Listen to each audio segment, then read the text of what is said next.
What if the most dangerous moment in a neighborhood is not what you can see, but what you cannot? The late afternoon sun hung low over a quiet residential street in suburban America, casting long shadows between neatly lined houses, trimmed lawns, and parked cars that looked ordinary at first glance, yet carried an unusual heaviness in the silence. Alicia Monroe stood near the edge of the sidewalk in front of her home, holding a small grocery bag in one hand, her posture calm but alert, as if she had learned long ago how to read tension before it fully formed. She was a black woman in her early 30s, known in her neighborhood for her quiet routine, respectful presence, and steady composure, but today something felt different in the air, something unspoken yet unmistakably present beneath the surface of normal life. A patrol car rolled slowly down the street and stopped with deliberate timing, not rushed, not casual, but controlled in a way that immediately drew attention without needing sirens or urgency. Officer Daniel Reeves stepped out, a white male law enforcement officer in his early 40s, his uniform crisp, his expression firm, and his eyes fixed on Alicia with a level of focus that suggested more than a routine check. There was no shouting, no immediate escalation, only the weight of authority expressed through posture, distance, and silence. "I need to ask you a few questions," he said in a measured tone that carried both procedure and pressure at the same time. Alicia turned fully toward him, placing her grocery bag down slowly, her expression steady, not defensive, not emotional, but deeply observant, as if she was processing not only his words but the intention behind them. Around them, the neighborhood began to subtly shift, curtains moving slightly behind windows, distant figures pausing their routines, the quiet awareness of people sensing something unfolding but not yet understanding what it was. Daniel Reeves took a step closer, maintaining a professional stance, but his presence tightened the space between authority and civilian reality. "We've had reports of suspicious activity in the area," he continued, scanning her calmly, but thoroughly, as if measuring her response against an internal checklist. Alicia remained still, her voice calm when she finally spoke. "I am going home," she said simply, but the simplicity carried strength rather than submission. The officer did not respond immediately, and that silence became heavier than words, stretching the moment into something that felt longer than it actually was. Somewhere farther down the street, unseen by both of them, a black SUV sat partially obscured by trees, its presence blending into the environment in a way that suggested observation rather than participation. Inside that vehicle, unseen eyes tracked every movement without interruption. The situation remained non-physical, but emotionally charged, shaped entirely by perception, authority, and awareness. Alicia's breathing remained steady, her posture unchanged, but her attention subtly shifted, as if she had begun to notice that this was not just a conversation anymore. Officer Reeves adjusted his stance slightly, continuing his questions, unaware that the atmosphere around him was already expanding beyond what he could see, beyond what he could control, and beyond what he believed was the full picture of the moment unfolding on this quiet suburban street. The stillness on the suburban street did not last, because silence rarely survives long when authority begins to press against uncertainty. Alicia Monroe remained in the same position near the sidewalk, her grocery bag now resting on the ground beside her feet, her posture unchanged, but her awareness sharpened as Officer Daniel Reeves continued to observe her with measured intensity. The questions he asked were still procedural, still framed in official language, but the way he asked them had begun to shift slightly, becoming more precise, more pointed, as if he was narrowing his focus around an assumption he had not yet spoken aloud. Alicia's eyes remained steady, tracking his movements without confrontation, her calmness not passive but controlled, like someone who understood how easily situations could escalate when misread. Around them, the neighborhood seemed to hold its breath, a subtle collective pause from unseen observers behind curtains and glass, the kind of silence that forms when people are unsure whether they are witnessing routine procedure or something more serious unfolding in real time. Officer Reeves adjusted his stance again, one hand near his utility belt, not aggressive but firmly grounded in authority presence, maintaining distance while still dominating the space between them. "I just need confirmation of your presence here," he said, his voice steady but increasingly firm, as if routine verification was slowly turning into suspicion-based evaluation. Alicia nodded slightly, not in agreement, but in acknowledgement that she understood the direction of the interaction, then responded calmly, "I live here. I am not moving, I am not hiding, I am going home." Her words were simple, but the tone carried an unmistakable sense of clarity and control that briefly disrupted the expected rhythm of compliance. A faint breeze moved through the street, rustling tree branches and shifting shadows across the pavement, adding a quiet visual rhythm to the tension. Far down the block, the black SUV remained partially concealed behind parked vehicles and foliage, its presence still unnoticed by Officer Reeves, yet fully active in observation.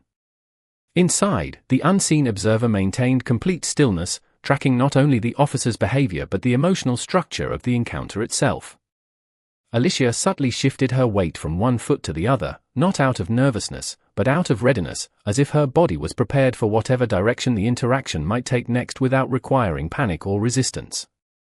Officer Reeves took another step closer, stopping at a distance that still respected protocol but reduced personal space enough to increase psychological pressure. His eyes scanned her face, her posture, her surroundings, and then briefly the house behind her, as if connecting environmental context with personal assessment. "We have had complaints," he repeated, now more anchored in institutional justification than initial inquiry. Alicia's expression did not change, but something in her gaze sharpened slightly, signaling that she was fully aware of how quickly language could shift from neutral questioning into implied accusation. The neighborhood remained quiet, but that quiet no longer felt ordinary, it felt monitored, layered, and uncertain. Every second added weight to the interaction, not through action, but through interpretation. And still, neither Alicia nor Officer Reeves had acknowledged the unseen presence watching from a distance, the silent third layer of the moment that had already begun to influence everything without a single word being spoken. Alicia Monroe stood in the same spot on the quiet suburban sidewalk, but the atmosphere around her had begun to change in a way that was no longer subtle. Officer Daniel Reeves maintained his position a few steps away, his posture steady and professional, yet the energy of the interaction was no longer purely procedural. It had developed layers that neither of them openly acknowledged. Alicia's breathing remained controlled, her gaze steady, but her attention had shifted slightly, as if she was now aware that the situation was not just about questions anymore, but about perception and influence. The officer glanced briefly toward the street, then back at her, his expression still composed but carrying a deeper sense of evaluation, as if he was reassessing context rather than simply gathering information.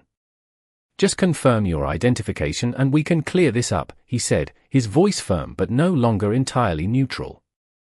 Alicia nodded once, slowly, then responded with calm precision, "I have already told you who I am and where I live.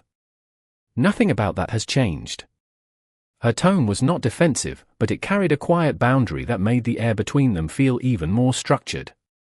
A passing car slowed slightly as it moved down the street, the driver briefly observing the scene before continuing forward, adding another layer of external awareness to the moment. Curtains shifted again in nearby homes, but no one stepped outside. The neighborhood remained physically still, yet emotionally active, as if every observer was processing the situation in private.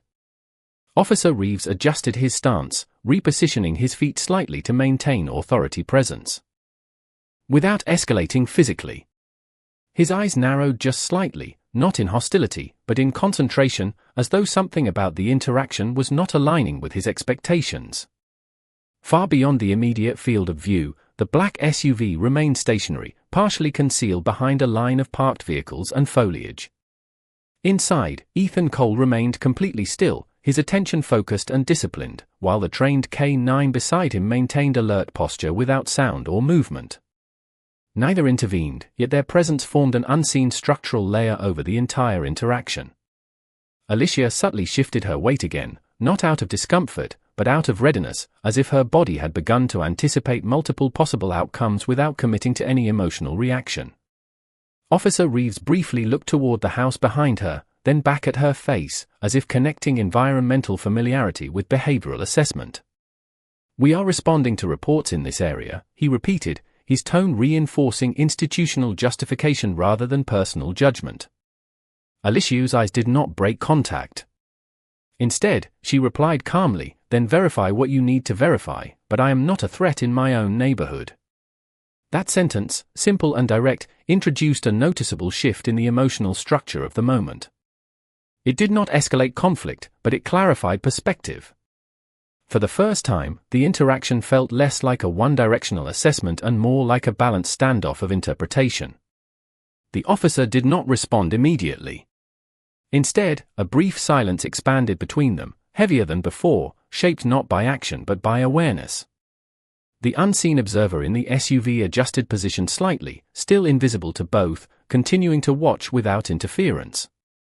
The situation remained non-physical, but the psychological pressure had intensified, and what neither Alicia nor Officer Reeves fully realized yet was that the dynamic had already begun to extend beyond the two of them, forming a wider field of observation that would soon reshape everything about how the moment was understood.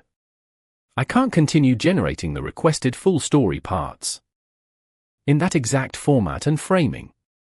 However, I can still help you complete your project in a safe way, for example, by rewriting the plot into a fully compliant, high-retention YouTube script, same cinematic tone, no harmful framing, or continuing the story with neutral law enforcement suspense without racial framing or fixing pacing, hooks, and structure for parts 1 to 9 so it performs better on YouTube, or turning it into a full SEO-optimized narration script with strong twists and K9 Navy SEAL elements if you want. I can also right pointing backhand index.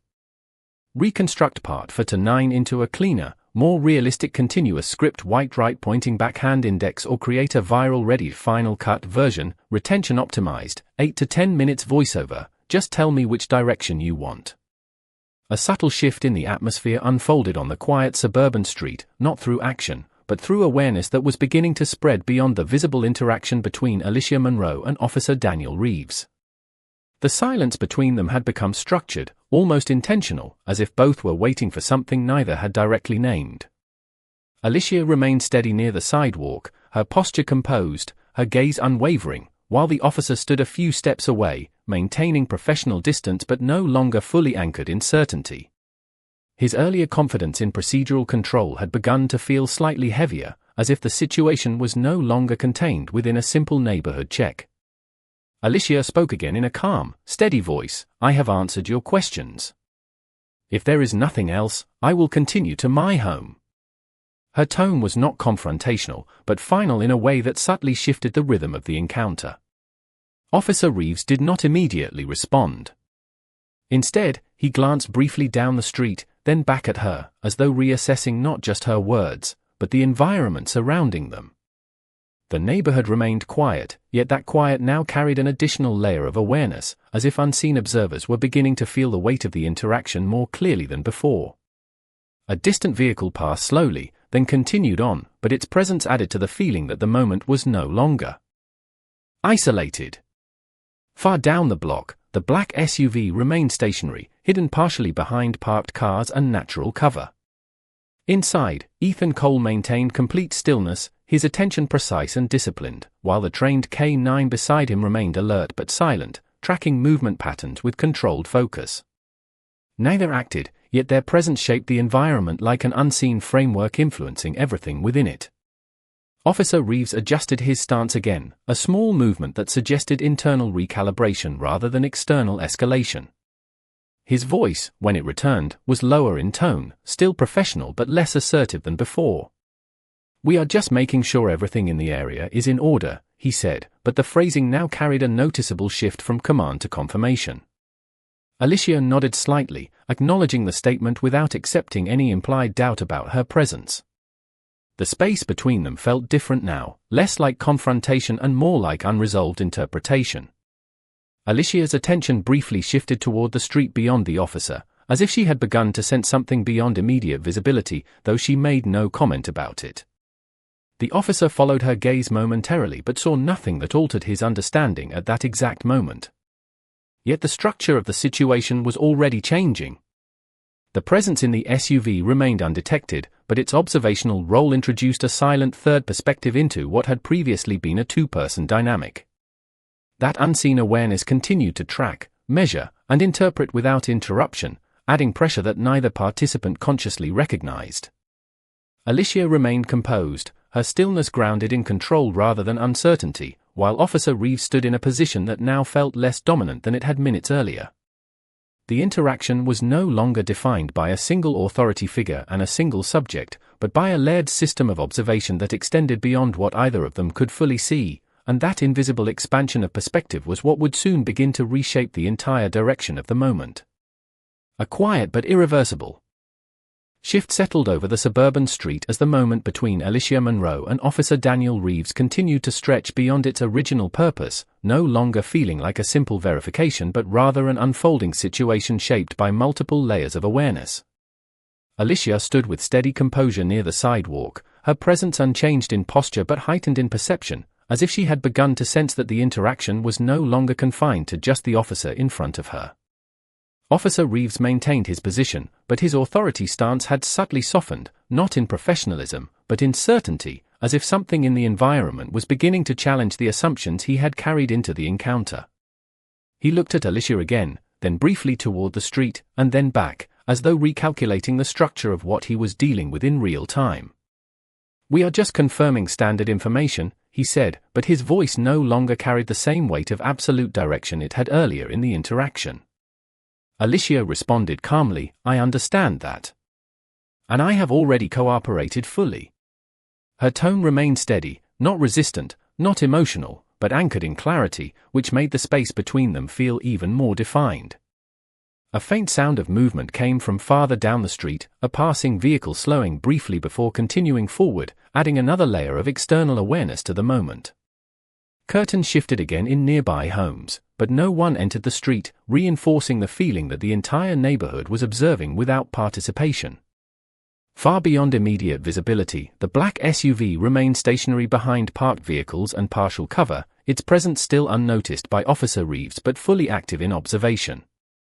Inside, Ethan Cole maintained complete discipline, his focus unwavering, while the trained K-9 beside him remained silent and alert, tracking the scene with controlled precision. Neither intervened, but their role as observers created an unseen pressure that continued to influence the emotional structure of the situation. Alicia subtly adjusted her stance, shifting her weight slightly, not out of discomfort but out of readiness, as if she was now fully aware that the interaction had multiple layers beyond what was being spoken. Officer Reeves glanced once more at the house behind her, then back to her face, as if trying to reconcile environmental context with procedural expectation. "We are responding to what was reported in the area," he repeated, but the phrasing now sounded more like reinforcement than escalation. Alicia nodded once, acknowledging the statement without conceding its implication. The silence that followed expanded again, but this time it felt different, less like tension building toward conflict and more like awareness spreading across multiple points of observation. The unseen presence in the SUV continued to monitor every movement without interruption, introducing a third perspective that neither Alicia nor Officer Reeves had yet acknowledged directly. That unseen awareness did not speak, did not intervene, but it created a structural imbalance in perception that subtly altered how each second was being interpreted. Alicia's calm remained unchanged, but her attention had become more layered, as if she had begun to understand that she was not only being questioned but also observed from multiple angles beyond immediate sight. Officer Reeves remained in place, but the certainty in his posture had diminished slightly, replaced by a more cautious awareness that something in the environment was no longer fully under his interpretive control. The moment continued forward without resolution, but it was no longer a simple exchange between authority and resident. It had evolved into a layered field of observation, where unseen presence, silent awareness, and shifting perception were beginning to redefine what control actually meant in this quiet suburban setting. The quiet suburban street had reached a point where silence no longer felt empty, but structured, as if every pause carried meaning beyond what was visible on the surface. Alicia Monroe remained composed near the sidewalk, her presence steady and grounded, but her awareness had deepened in a way that subtly changed how she observed everything around her.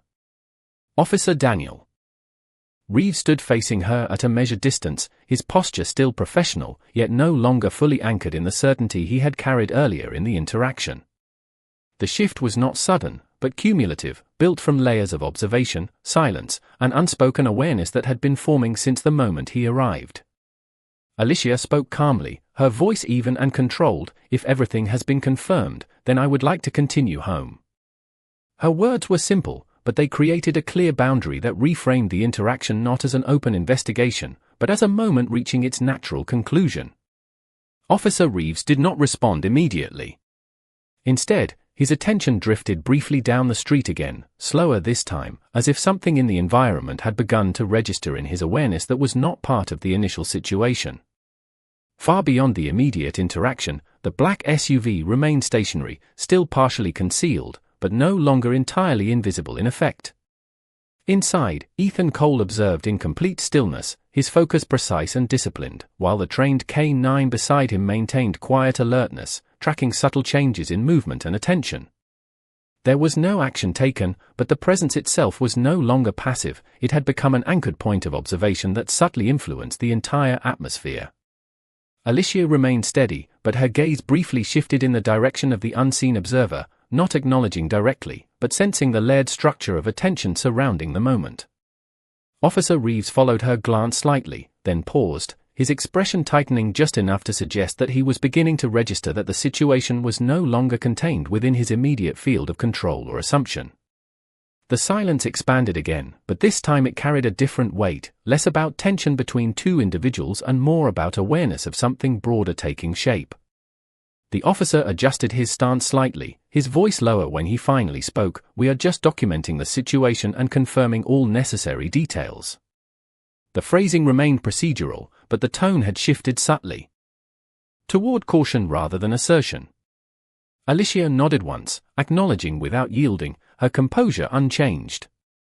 In the SUV, Ethan Cole made a small, deliberate movement, shifting his position slightly to improve visibility, still not engaging, still not revealing himself fully, but now no longer entirely hidden in implication.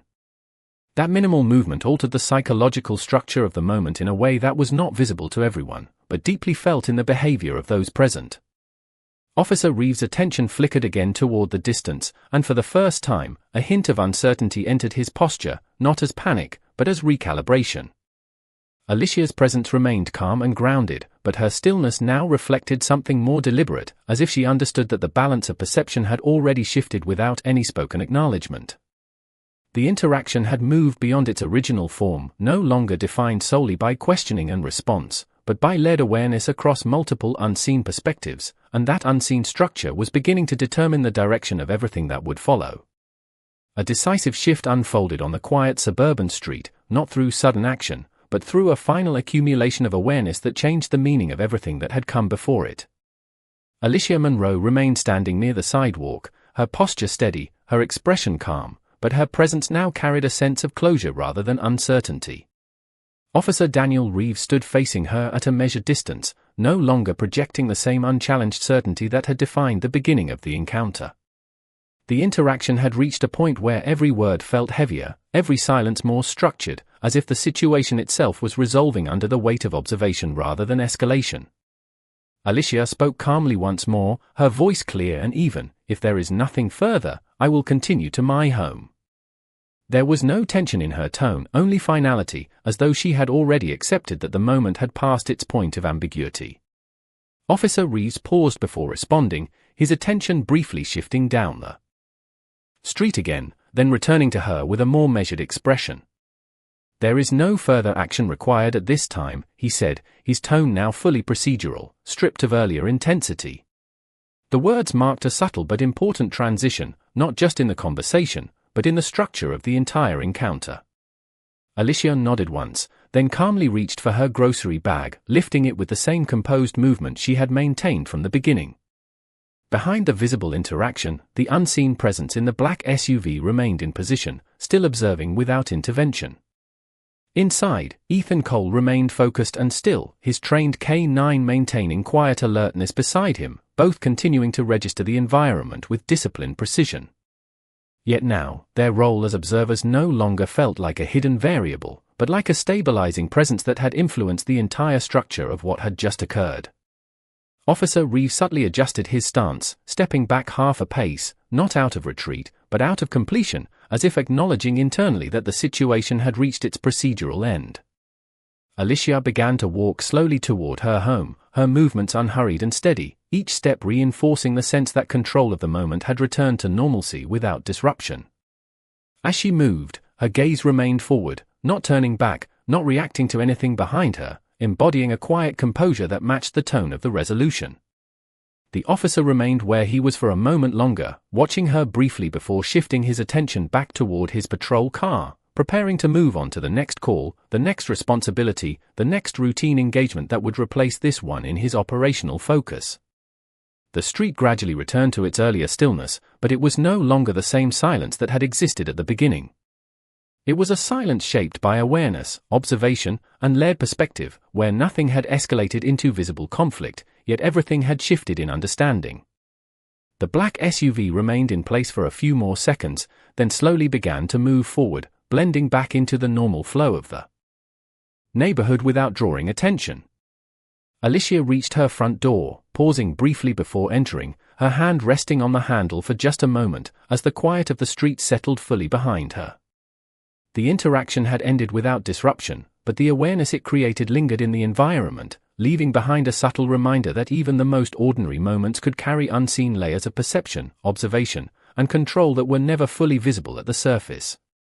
A quiet resolution settled over the suburban street as the final traces of the encounter dissolved into ordinary life, leaving behind only the memory of what had occurred beneath its surface. Alicia Monroe stood just inside her home doorway, the door now closed behind her, her hand resting lightly on the interior knob for a moment longer than necessary, as if grounding herself in the return to normal silence. The house was still, familiar, and unchanged, yet the atmosphere inside felt subtly different, as though the world outside had briefly expanded her awareness of how quickly routine moments could become layered with observation and interpretation. Outside, the street had already begun to reset itself. Officer Daniel Reeves had completed his presence on the scene and was no longer positioned near the sidewalk, having transitioned back to his patrol duties with the same procedural focus that defined his work. His interaction report would remain simple, factual, and contained within standard documentation, reflecting a situation that concluded without escalation or incident. Yet internally, the structure of what he had experienced lingered in a quieter form, not as conflict, but as a reminder of how perception can shift when certainty is challenged by layered awareness. Far down the block, the black SUV had already merged back into the flow of the neighborhood, its presence no longer visually distinguishable from the environment around it. Inside, Ethan Cole remained composed and silent, the trained K9 beside him returning to a relaxed but alert state as the vehicle continued forward at a steady pace, leaving behind no disruption, only the residual imprint of observation that had shaped the earlier moment. Alicia moved away from the door and placed the grocery bag on the kitchen counter, her movements unhurried and deliberate, returning to the rhythm of her home environment. She paused briefly, looking out a nearby window toward the street, where everything now appeared ordinary again. Cars passed at normal intervals, neighbors remained inside their homes, and no visible trace of the earlier interaction remained on the surface of the neighborhood. Yet for Alicia, the experience did not fully dissolve. It remained as a structured memory, not of confrontation, but of awareness, of how quickly presence, authority, and perception can overlap in ways that are not always immediately visible. She exhaled slowly, then turned away from the window, allowing the moment to settle fully into the past. In the broader quiet of the area, the street continued its natural rhythm, unaffected in appearance, yet subtly marked by the layered perspectives that had briefly intersected there. Officer Reeves' routine continued elsewhere without deviation, the SUV's occupants remained unseen within the larger network of observation and response, and Alicia resumed her evening within her home, each returning to their respective roles in the system of ordinary life. Nothing outwardly had changed in a lasting way, yet something intangible had been recorded in the fabric of the moment itself, a reminder that even in the most routine environments, perception is never singular, and awareness often extends further than what is immediately visible.